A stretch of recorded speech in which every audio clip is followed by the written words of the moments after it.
สวัสดีทุกคนเนาะวันนี้น้องมาปักก๊อกเป็นลุมเนาะนี่ตัวนี้ตัวท็อปเอ2025ปรับสปริงนอกนะน้องยังไปหันตัวสปริงเนี่ยปักก๊อกตัวให้เขาเนาะกับปักก๊อกเราเนาะเรานี่ของเรา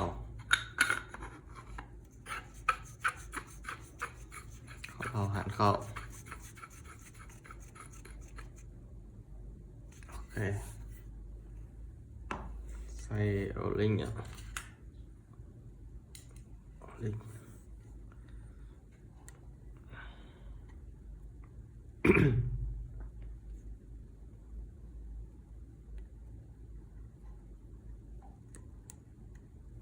ใส่โอลิง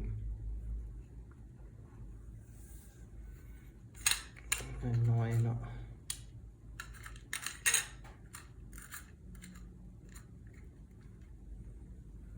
ใส่ตัวลิง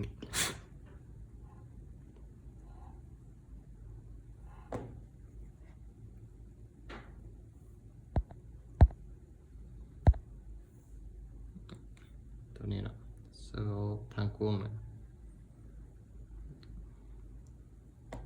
ตัวนี้เซอร์มันอัดลุมเนาะ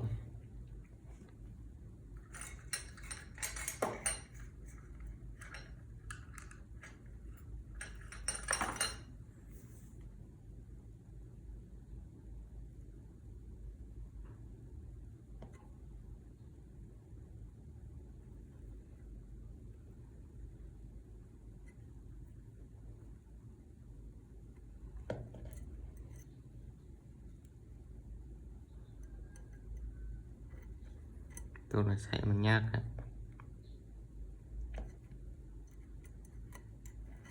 โอเคใช้ได้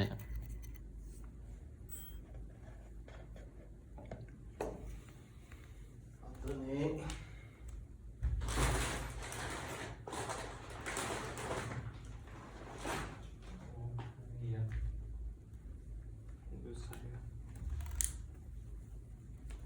เอาตัวนี้เอาไม้เนาะไม้ตั้งหูออกเนาะหูลุมออกเนาะไม้มันจึงหูไม้เขาจึงโอเคเนาะนะไม้เขาจึงเนี่ย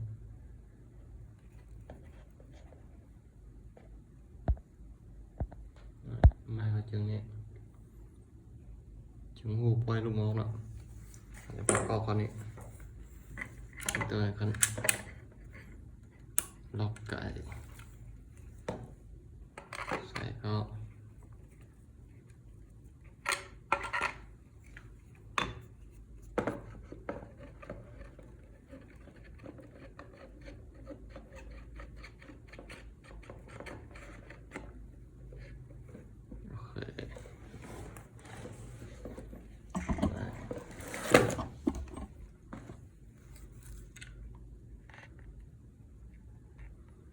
ปิดมันซื้อหูลุมปล่อยออกเนาะ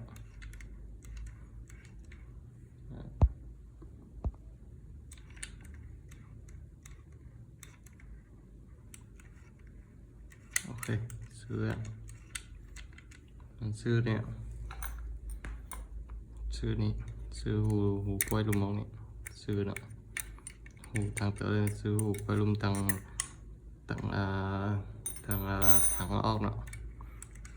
โอเคหันน็อตเข้า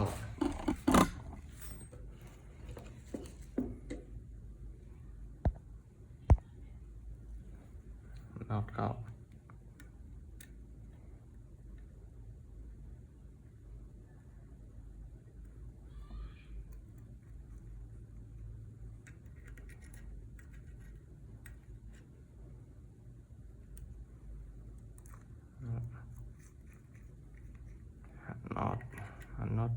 หันมดจุดน็อตเนาะ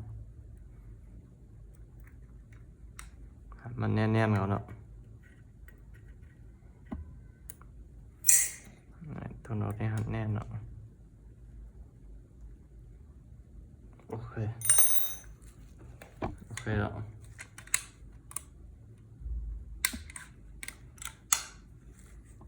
เดี๋ยวขอบใจพี่น้องนะพี่น้องหมู่ปากกอกโทรมาหาน้องจีปักกอกเนาะโอเคขอบใจหลายๆ